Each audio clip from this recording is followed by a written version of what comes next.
धमका रहा है, अगर कोई रंग डालेगा और जो अगर तुम 12 साल में जुम्मा 52 बार आता है, होली एक बार आती है, धमकाना शुरू। ये जिंदगी में पहली बार हुआ है, 50 साल से ऊपर की मेरी उम्र कोई पहली बार मैंने देखा है, पहली बार ये बयान सुना है। इससे पहले होली आई है, सैकड़ों होली आ गई, सैकड़ों दिवाली आके चली गई, कभी कोई दिक्कत नहीं हुई, कभी ना दिल्ली में कहीं बाहर हुई। लेकिन इनके हिसाब से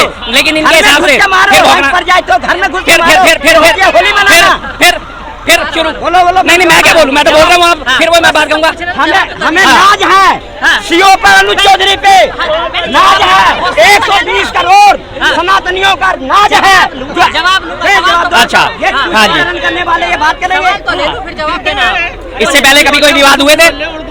इससे पहले कभी कोई विवाद हुए थे? नहीं हुए थे। ये विवाद अभी के उठे हुए, क्योंकि इन जैसे महामूर्खों की फौज तैयार हो चुकी है, जिन्हें हर चीज में नजर आता है सिर्फ एक ही चीज, धर्म धर्म धर्म धर्म धर्म धर्म, होली दिवाली धर्म, हर चीज को इन्होंने धर्म से जोड़ दिया है। हर चीज हमें कहते हो तुष्टीकरण करने वाला मूर्ख कहे, आज हमें मूर्ख कहते हैं। और सबसे बड़ा मूर्ख पंडित जवाहरलाल नेहरू, महात्मा गांधी, जो धर्म के आधार पर बंटवारा हुआ देश का, तो किस मुद्दे से तुमने करा?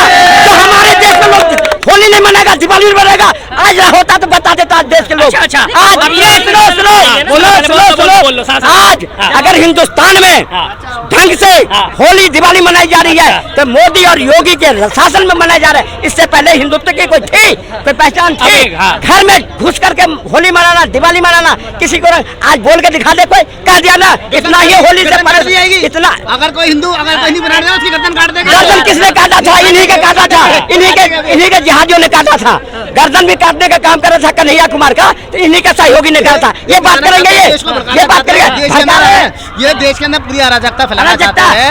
ये देश के अंदर इनके बकायदा न्यूज के अंदर दिखा रहे हैं स्पेशल होली के दिन, रमजान के दिन, शुक्र जुम्मे के दिन होली। अबे तुम्हारी तो कोई नई बात हो रही है? तो भाई धर्म निरपेक्ष देश है, भारत है, यहाँ पे सब चीजें आएगी। तुम उसका बखान करके टीवी में दिखाओगे, जो दंगे ना तभी दंगे कराओगे तुम। ये धर्म निरपेक्षता की बात करते हैं। संभल में 85% हिंदू था, कहाँ चले गए? कश्मीर के अंदर हिंदू था, धर्म निरपेक्ष की बात करते हैं।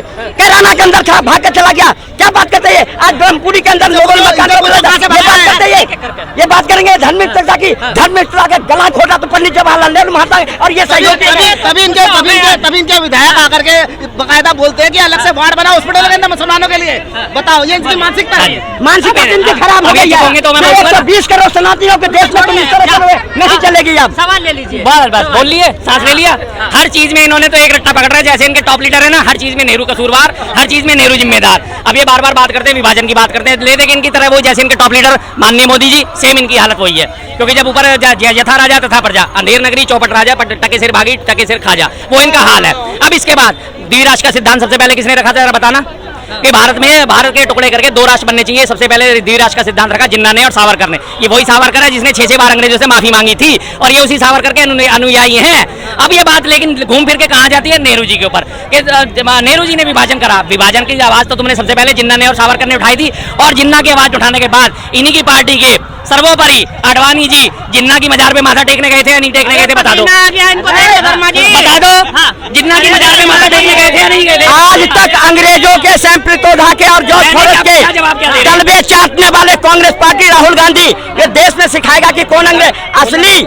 अगर आजादी मिली तो सही कहा था ने कि 2014 में मिली। अब तक देश के लोगों को भटकाने, मुख बनाने के सिवा कांग्रेस पार्टी ने कुछ नहीं करा, जिसका खामियाजा आज उनके परपोते राहुल गांधी को भोगना पड़ रहा है और भोगते रहेंगे। शर्मा जी कितना बिलबिलाए, कितना भी चिल्लाए, अरे जवाब दो यार, बात का जवाब दो, बात का जवाब दो। आडवाणी जी जिन्ना की बाजार पे माथा टेकने गए थे या नहीं गए थे? आडवाणी जी गए, अगर आडवाणी जी गए तो आडवाणी जी को उनका फल मिल रहा है। अगर मिला है, अगर जो करेगा जैसा वो भुगतेगा।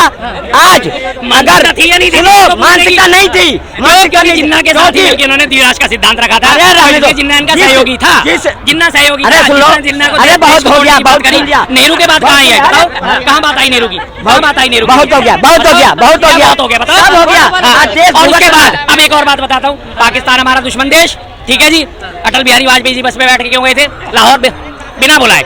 उसके बाद हमारे मोदी जी बिरयानी खाने के हो गए थे, नवाज शरीफ की माँ के लिए शॉल लेके क्यों गए थे, बिरयानी खा के बिना बुलाए क्यों गए थे? पाकिस्तान प्रेमी तो तुम हो साहब, और बात करते हो तुम कांग्रेस की है, शर्म नहीं आती तुम्हें एक बार भी? जिन्ना की मजार पे जाके माथा टेको तुम, अटल जी जाए बस में बैठ के जाए लाहौर अटल जी, और ये मोदी जी जाए यहाँ पे शॉल और बिरयानी लेके अपने दुश्मन देश के राज पर बैठ के साथ में बिरयानी खाए, शर्म तुम्हें नहीं आती एक बार भी? और बात करते हैं तुम देश प्रेम की, हम गए। अगर तुम सुधर जाओ, पड़ोस में रह रहे हो, पड़ोस के नाते तुम सुधर जाओ। अगर नहीं सुधरोगे तो उन्होंने सुधरने के बजाय जो काम किया उसका परिणाम देख रहा है। इन्हीं के शासन काल में पाकिस्तान के लोग आकर के और इनके प्रधानमंत्री दरी बिछाते थे, चादर बिछाते थे, उनको बिरयानी खिलाते थे। आज वही पाकिस्तान है जो दाने दाने को तरस रहा है। ये नीति है नरेंद्र मोदी की नीति है। आप मोदी की मुकाबला करेंगे?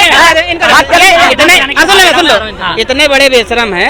ये कांधार कांड हुआ था ना, हाईजैक हुआ था हमारा जहाज ना, हमारे देश के नागरिक हाईजैक हुए थे ना, इतने बड़े आदमी आतंकवादियों को रिहा आपकी सरकार ने किया था, फिर आप क्यों गए थे बिरयानी खाने के लिए? हमारे देश में आप सत्ता में जब आए, जब आपने बोला एक सर के बजाय हम 100 सर लाएंगे, 10 सर लाएंगे, फिर भी हमारे देश के जवानों का जब सर कट रहा था तब आप बिरयानी खाने क्यों गए? और सुनिए यही लोग है ना समर्थन कर रहे थे। सरकार आई किस बेस पे थी? महंगाई की, भ्रष्टाचार की, रोजगार पे। आज वो मुद्दे खत्म हो गए, वो मुद्दे इनको यही याद है, भूल गए। रोजगार की आज महंगाई इनके चरम सीमा में, 2500 रुपए वादा देने पर वो भी भूल गए। इन मूर्खों के सरदार को समझाए कौन? ये मूर्ख को जब तक कांग्रेस की चश्मा उतार के फेंकने नहीं पड़ेंगे तब तक विकास दिखेगा नहीं। अगर देश में विकास नहीं हुआ है तो लगातार तीसरी बार मोदी क्यों चुन के आ रहा है बार-बार? भाई इतने एयरपोर्ट बने हैं, इतना यूनिवर्सिटी बना है, क्या रोजगार नहीं मिल रहा है? और चुप रहो। इन सबको वही बात है, जो कांग्रेस के विनाश रूपी चश्मा है ना, जब तक उतरेंगे नहीं ना तब तक मोदी का विकास रूपी जो ये उभरता भारत है दिखाई नहीं पड़ेगा। अब इन्हें देश में तो कुछ मिल नहीं रहा है, कहीं कुछ खाने को मिल नहीं रहा है, चोरी करने को मिल नहीं रहा है। मोदी जी का विकास 106 हमारे देश के नागरिक हथकड़ी और पैरों में बेलिया पहन के आए। बारे डंकी के रास्ते से चोरी करके किसी सीमा में घुसोगे तो इल्जाम तो भुगतना पड़ेगा। आज अगर मोदी जी यहाँ हिंदुस्तान में एक्शन लेते हैं तो शाहीनबाग घेर करके यही लोग बैठते हैं, जाफराबाद घेर करके यही लोग बैठते हैं। क्या संबंध आपस में? स्कूल में सुनो, स्कूल में पेपर छोड़ देंगे, हिजाब नहीं छोड़ेंगे, लेकिन जब देश के लिए कागज दिखाने की बारी आएगी तो देश छोड़ देंगे, कागज नहीं दिखाएंगे। अब इन्होंने बात कह दी कि अगर वो गलत डंकी रूट से जाएंगे तो उनके साथ ऐसे ही वापस आएंगे। डंकी रूट से तो नेपाल के भी लोग गए थे, डंकी रूट से तो कोलंबिया के भी गए थे। हाँ जी, डंकी रूट से तो नेपाल के भी गए थे। नेपाल की आबादी कितनी? मात्र 2.5 करोड़। जितनी दिल्ली की आबादी उतनी नेपाल की आबादी। नेपाल के जो लोग चार्टर्ड प्लेन में भेजा है, ना उनके पैरों में बेड़ी थी, ना उनके हाथों में हथकड़ी थी, खाना पीना पिलाते हुए, नाश्ता कराते हुए वापस उनके एयरपोर्ट वापस लाके छोड़ा है। ये नेपाल की हैसियत है। और ये 140 करोड़ के कथित विश्वगुरु की हैसियत है कि हमारे लोगों को पैरों में बेड़ी, हाथों में हथकड़ी बांध के, सर पे पगड़ी नहीं पहनने दी गई, शौचालय नहीं जाने दिया गया, खाना नहीं दिया गया, चाय पानी नहीं दिया गया, पानी नहीं दिया गया, और तब जाके उन्हें छोड़ गया और ये उसी को भी जाट ठहराते। मोदी जी की सरकार चल रही है, वो इसलिए चल रही है क्योंकि इन जैसे महामूर्ख तैयार खड़े हैं उनकी हर गलत बात को सही साबित करने के लिए। आज वो अगर कह देना कि ये गोबर नहीं है, चंदन है, तो ये उसे माथे पे लपेटना शुरू कर देंगे। हाँ जी, मोदी जी ने कहा है तो सही कहा होगा, गलत नहीं कहा होगा। इनकी हालत वो है। कोलंबिया जैसा देश, कितनी आबादी कोलंबिया की भाई साहब, कितनी है? 1 करोड़ की भी आबादी नहीं है कोलंबिया की। उस देश ने अपने नागरिकों को जब अमेरिका लेके आ रहा था उसने कहा मैं प्लेन नहीं उतरने दूंगा।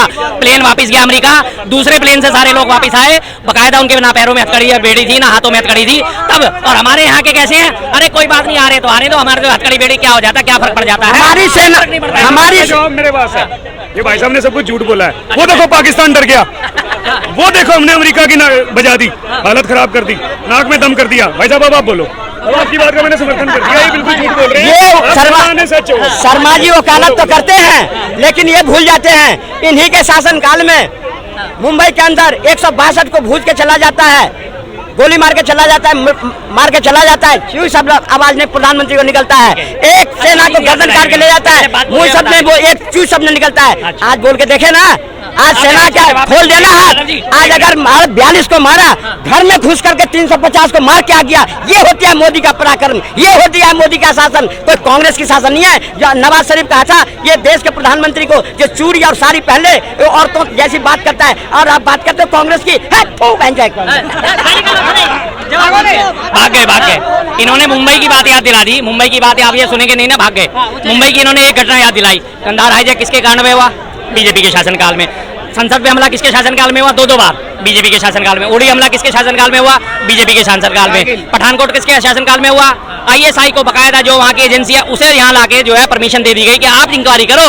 वही हमला करने वाले, वही इंक्वायरी करने वाले। कितने अकलमंद लोग हैं, कितने अकलमंद लोग हैं। रूबीना सईद का अपहरण कांड हो जाता है और उसके बाद वो जो उसको छोड़ के आते हैं लगातार, वहाँ पे जो आतंकियों को छोड़ा जाता है, किसके कारण? उसमें हुआ था शासनकाल में, बीजेपी के शासनकाल में।